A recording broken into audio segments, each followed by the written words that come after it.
Well, the balloons hopefully will fly again this year. It is the Gulf Coast Hot Air Balloon Festival at OWA, happening May 12th through the 14th. Joining us now is Balloon Meister for the event, Tommy Rachel. Tommy, good to see you, and we're very, very excited about this year. Tell us again, most of us have seen the amazing colors in the skies when these balloons going up, but there's a lot of work that goes into getting these balloons prepped and ready to get off the air. Tell us a little bit more. Tell us a little bit about all the steps that go ahead of getting the balloons up. Sure.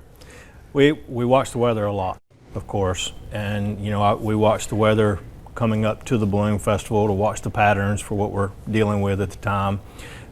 We talk to the FAA with flight services. They give us weather reports, as well as there's a lot of civil sites that we use as well.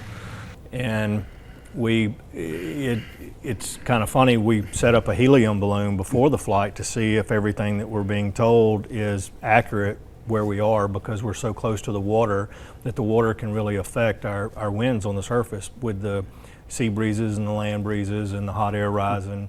A lot of times we can have a beautiful bluebird day and people don't understand why we don't fly. But the balloons are very tall. They're, most of them 60, 80 feet tall. They're 60 feet wide.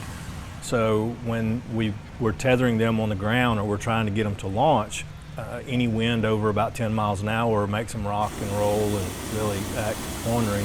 Kind of the same way with the landing. When you come in to land, 10 miles an hour doesn't seem like a lot, but when you're coming in and you've got 2.5 tons of inertia and the balloon's flying and the basket touches the ground, the balloon wants to keep going.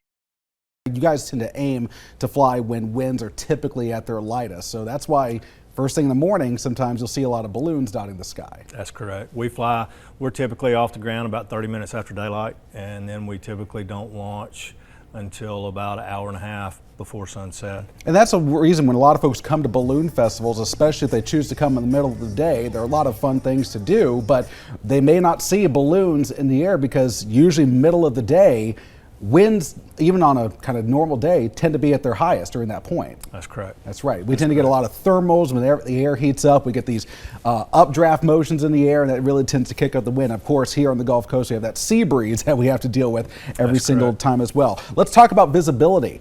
Obviously, if you can't see out there, you won't fly. So obviously, foggy mornings, which we can typically have here on the Gulf Coast, that's a big no-no for you, right? That's correct. That's correct. We are licensed through the FAA, and we fly VFR, which is Visual Flight Rules, and the rules give us how far we have to be away from clouds, how much visibility we have to have. If the ceiling is less than 1,000 feet, we can't fly legally, and it's certainly not a good idea from a safety standpoint. So clouds are an issue. Being able to see up to 3 miles is an issue. Now, when we're tethering and we're glowing on the field, of course we can, it's not as critical as long as the wind's not blowing. What can folks look forward to when they're coming out? For everybody that comes, there's something to see. They're very photographic, of course, and if you ever get a chance to fly on one, you should certainly take the opportunity. Tommy, look forward to the event this year. Wish you all the luck. Hopefully we get a lot of folks out there. I'm sure we will. And if you want to head out to the Gulf Coast Hot Air Balloon Festival, it is May 12th through the 14th at OWA in Foley, Alabama.